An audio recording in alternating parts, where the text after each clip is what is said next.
आगे बढ़ें, कुछ मोमेंटम वाले शेयर ज़रा पकड़ने की कोशिश करते हैं। आईटी में आज काफ़ी ज़ोरदार मूव आते हुए दिखा है। विप्रो को क्या पोजिशनली और रखा जा सकता है? एक बार मितेश आप चेक करेंगे, आपका सिस्टम एंड मेथड क्या कहता है विप्रो के रिगार्डिंग? डेफिनेटली देखिए, अगर आईटी स्टॉक्स में अगर कोई स्लो मूवर और अगर सरप्राइज करने वाला जो स्टॉक्स है तो वो विप्रो है हमारे हिसाब से। अभी तक आईटी में कंफर्मेशन नहीं आया है, शायद आज से आ जाएगा क्योंकि बहुत ही स्ट्रांग एक अपमूव आज हुई है। तो डेफिनेटली विप्रो के ऊपर हम लोग को लग रहा है कि 485 क्वार्टरली चार्ट के ऊपर एक रेजिस्टेंस है। 485 जैसे ही क्रॉस होगा तो स्टॉक एक नई ट्रेडिंग रेंज में आएगा। तो एक कंडीशनल बाय है कि 485 के ऊपर बाय करें अगर आपको एक स्ट्रॉन्ग मोमेंटम प्ले करना है तो। और उसमें हमारे 1 से 3 महीने के तक जो टारगेट है अबाउ 485, वो 550 टू 600 है। बहुत ही स्ट्रॉन्ग रैली आई क्योंकि बहुत ही लंबे कंसोलिडेशन में स्टॉक है। तो इन्वेस्टमेंट के लिए अगर आप लेना चाहते हैं तो एग्जिट करंट लेवल पे ले सकते हैं, लेकिन अगर आपको मोमेंटम प्ले करना है तो 485 के ऊपर डेली क्लोज देता है तो डेफिनेटली आप उसको ले सकते हैं।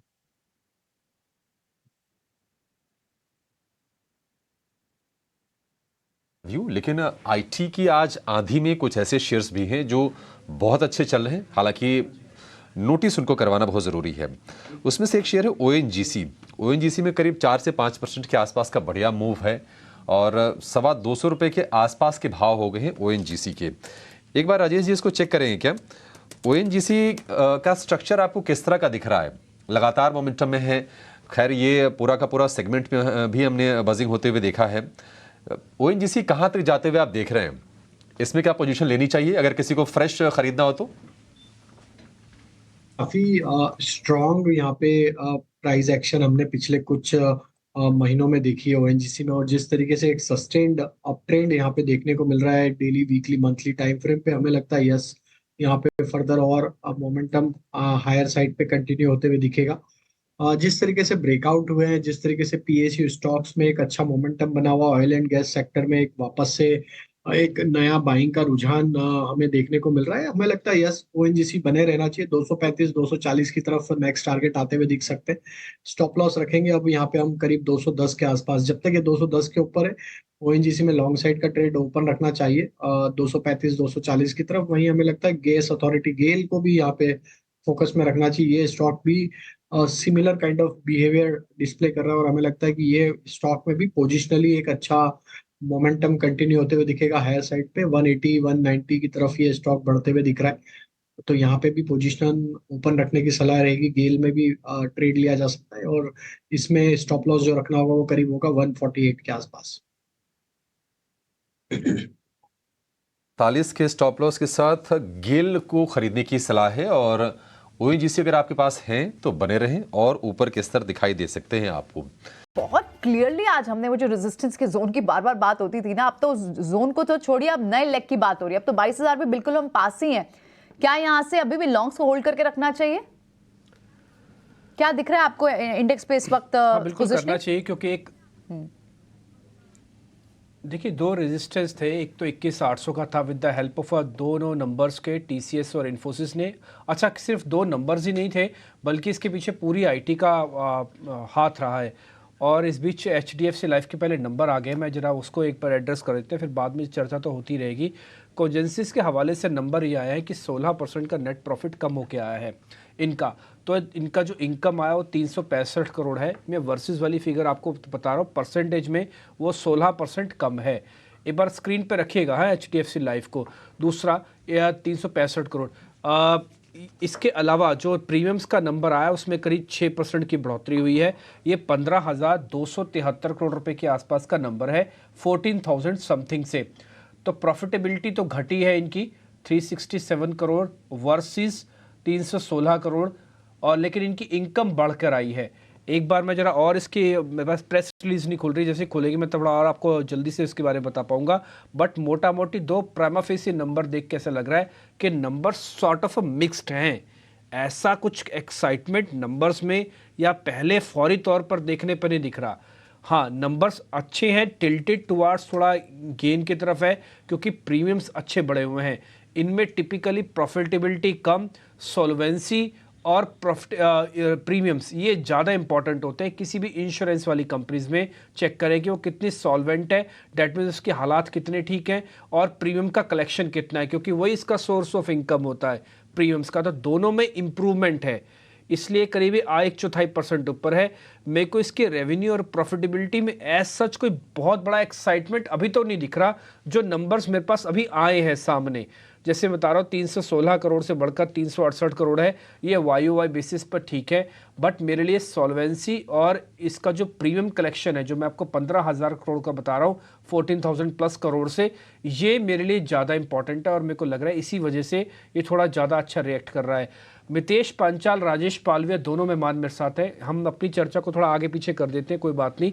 HDFC लाइफ पे एक बार राजेश सर आप देखोगे क्या? मेरे को तो इसके दो नंबर्स ठीक लगे। फर्स्ट इसकी इंसॉल्वेंसी और दूसरा इसका प्रीमियम मेरे को ठीक लग रहा है। एक बार जरा देख के बताइए क्या किया जाए तो HDFC लाइफ में। निपी जी, तो देखिए HDFC लाइफ में अगर हम देखें तो जिस तरीके से इसके ओवरऑल स्ट्रक्चर बने हुए यहाँ पे पिछले 5-7 दिनों से तो एक साइडवेज कंसोलिडेशन देखने को मिला है, लेकिन स्टॉक में एक लोअर साइड से एक अच्छी रिकवरी बनी है और नियर टर्म चार्ट पे ब्रेकआउट ऑलरेडी सस्टेन करते हुए दिख रहा है। तो यहाँ पे जो इंपॉर्टेंट सपोर्ट एरिया है वो करीब है 624-630 की रेंज में। जब तक ये लेवल इंटेक्ट है, हमें लगता है there is a high possibility कि स्टॉक एक अपसाइड का मूव यहाँ से कंटिन्यू करते हुए दिख सकता है। इमीडिएट जो सप्लाई जोन है वो करीब है 655 के आसपास। जैसे ये लेवल निकलेगा, हमें लगता है कि यहाँ पे मोमेंटम हायर साइड पे टुवर्ड्स 680-690 की तरफ भी बढ़ते हुए दिखेगा। और हमने पिछले कुछ दिनों में देखा है कि इंश्योरेंस कंपनी में एक अच्छा मोमेंटम बाइंग साइड का बनते हुए दिखा है, लेकिन ये ऑलमोस्ट एक कंसोलिडेशन जोन में ट्रेड करते हुए दिख रहा है। 655 के बाद हमें लगता है एक अच्छी मोमेंटम यहाँ पे बनते हुए दिखेगी टुवर्ड्स 680-690 की तरफ। HDFC लाइफ को लेकर ये व्यू, लेकिन चलिए फटाफट बाजार पर चर्चा करेंगे और ट्रेडिंग वाले शेयर भी जानेंगे अपने दोनों के दोनों एक्सपर्ट से। राजेश जी, मितेश जी, आप दोनों का बहुत शुक्रिया इस समय देने के लिए। बाजार की बात करें तो निफ्टी है 250 अंक ऊपर, नई ऊंचाई पर पहली बार 21,900 के पार निकला है। निफ्टी बैंक में है करीब 400 अंकों के आसपास का उछाल। IT लेड ये रैली है। अगर थोड़ा सा ट्रेडिंग सत्र अगर आज लंबा होता, अभी तो 1 घंटे का ही समय बच गया है, 1 घंटे से भी कम का, अदरवाइज आज ही हम देखते शायद 22,000 का जो पिन कोड हम चला रहे हैं ना उसको अचीव भी कर लेता बाजार, जिस तरह का मूड, जिस तरह का मोमेंटम हमें दिख रहा है। लेकिन राजेश जी, बाजार पर आप ही व्यू दीजिए। 21,900 पर आ गए, रिकॉर्ड हाइज पर आ गए। अभी बहुत दिन पुरानी बात नहीं है, जब हम 21,500 के आसपास तक जब निफ्टी गया था तो 21,000 की बातें होने लगी थी, लेकिन बेहद शानदार रिबाउंड। यहां से आप राजेश जी इंडेक्स की चाल किस तरह की देख रहे हैं? और मान लीजिए अगले हफ्ते के लिए किसी को अगर कोई रणनीति बनानी हो तो आप क्या सलाह देंगे?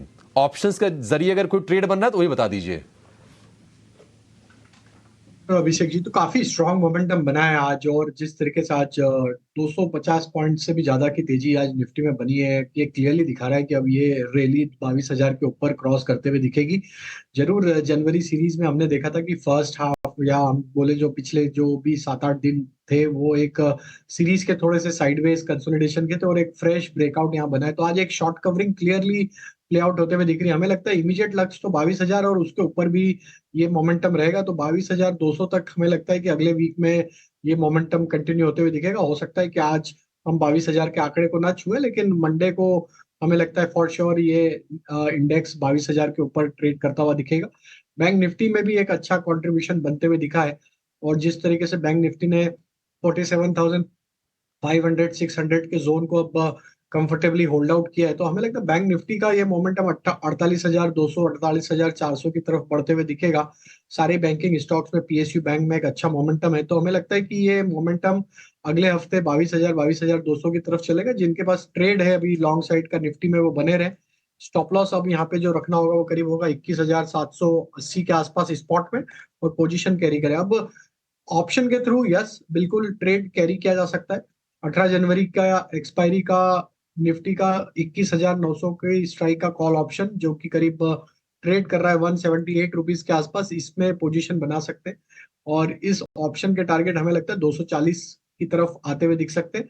स्टॉप लॉस जो रखना होगा इस ऑप्शन को बाय करने का वो करीब होगा 140 का, 240-260 की तरफ ये ऑप्शन के टारगेट आते हुए दिख सकते हैं।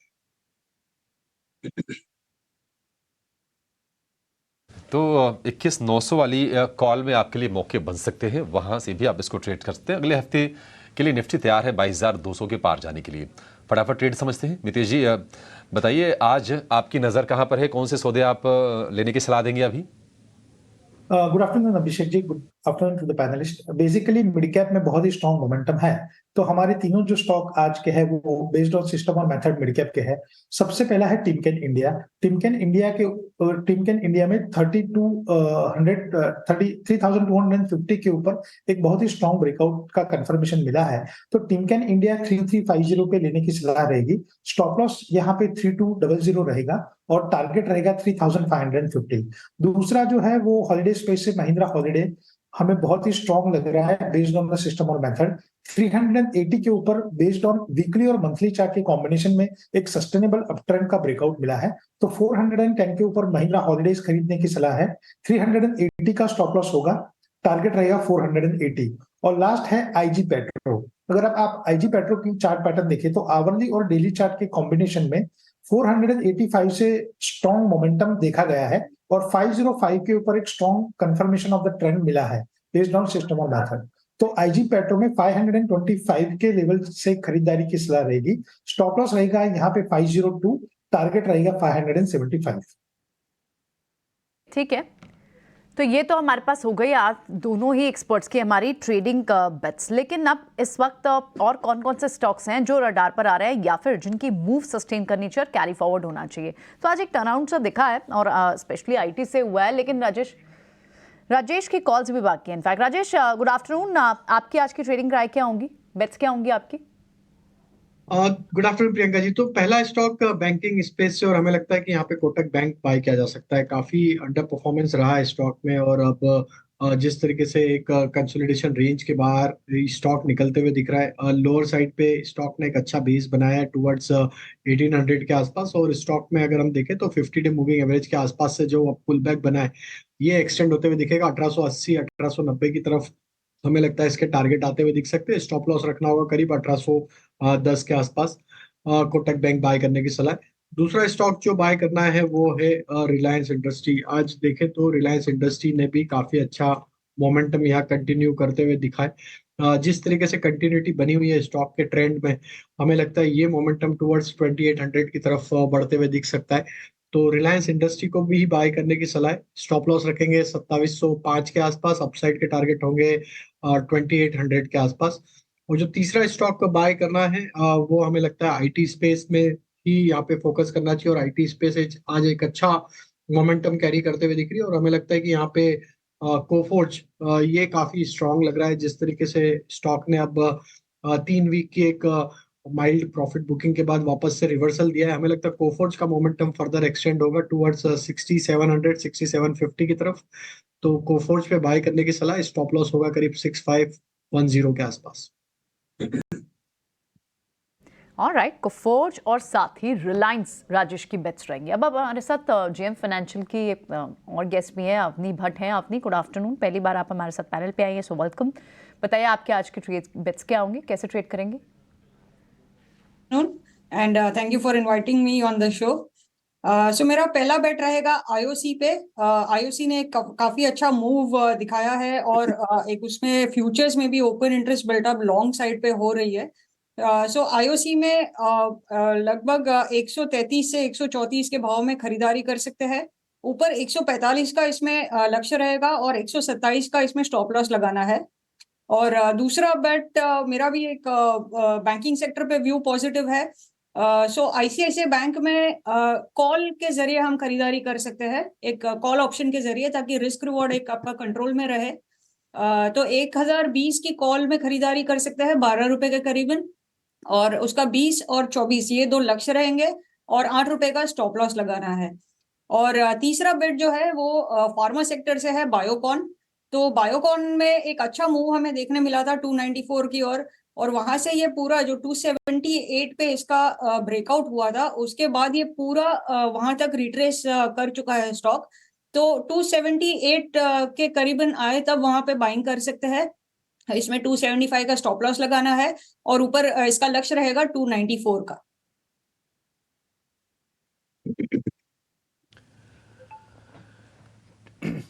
ठीक है, अवनी ने भी आपको अपने शेयर्स बता दिए हैं ऑलरेडी। मितेश के, राजेश सर के, आपको अवनी के ट्रेड्स आपको मिल गए होंगे और आप इसको अच्छे से नोटिस भी कीजिएगा। निफ्टी इस समय चल रहा है 918 पे। अच्छी बात है कि बाजार ने आज न केवल 800 का लेवल मेंटेन करके रखा, बल्कि स्पीड से उसने 100 पॉइंट और भी जोड़े।